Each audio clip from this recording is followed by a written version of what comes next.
OG Rose here, and today we're going to be talking about a paper called Experiencing Thinking on Intentional and Unintentional Thought, Low Order and High Order Complexity. Think about a time when you had, say, some math homework, and you sat down and you looked at those math problems and you really thought about them, what's 3 squared, pi, all these fun things. And while you were sitting there, you were probably very intentional. You were, in a way, you were commanding your brain to think about the math problems and to think about the subjects and to come up with the answer.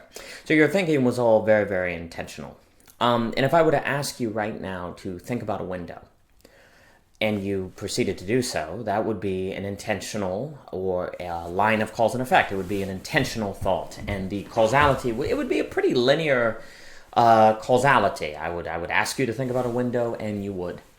But think about going through your day. Let's say you're in the car, or you're in the shower, or you're walking, and thoughts just kind of flow through you, right? I mean, you remember you got a meeting at 5 o'clock, you remember you need to call your mom. These thoughts just kind of appear. They come out of nowhere. Some people, it's a kind of daydreaming. Well, this kind of thought is unintentional thinking, and the reason you perhaps remember the meeting or remember to call your mom might not be such a direct cause and effect. It might be you see a tree, and you see the tree, and that reminds you of the tree in your yard as a kid, and then you think about playing with your mom around the tree, and oh shoot, we're supposed to go visit mom next week. I need to call her about that event. So the line of cause and effect is much more what I call high order. You could also call it abstract. I'm not trying to create a hierarchy between low order and high order complexity. But one kind of the causalities is very direct, the other is very indirect, and yet both are equally real. They're just not equally empirical.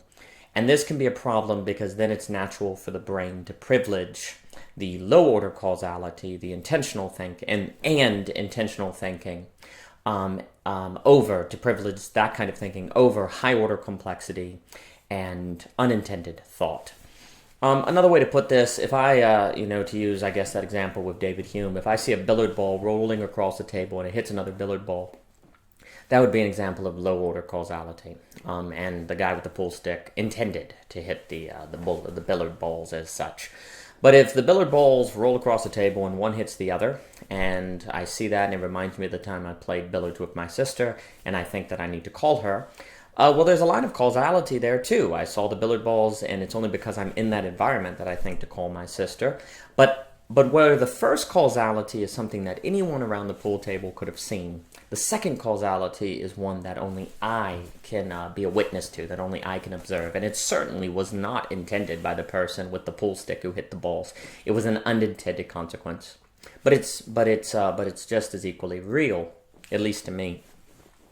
Well, a lot of creativity, a lot of genius insights, especially if we, say, read that Walter Isaacson biography on Einstein, that comes to mind.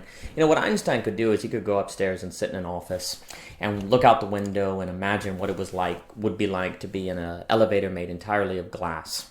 He'd have these he'd look out a window and see a clock tower and go, I wonder what that would look like at the speed of light.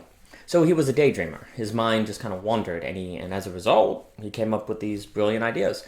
But if I was, let's say, the landlord, and Einstein had to convince me that he was going to go upstairs and have a breakthrough to general relativity because he would daydream, and that therefore I should give him the key and let him go upstairs, there'd be no way he could prove that was going to happen because it's a high order causality, and in fact all the evidence would be on my side that this guy's just making something up. And so if I demand evidence from Einstein that he's going to go upstairs and daydream the next great theory in physics, I'm not going to let him go upstairs and daydream the next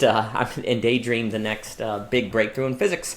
And in a way, I will rationally deny him to generate that next great theory. I think this is happening in colleges a lot. I think there's a big demand on students, grad students, professors to generate breakthroughs. And they won't give them the space in which to daydream because there's such a pressure to publish.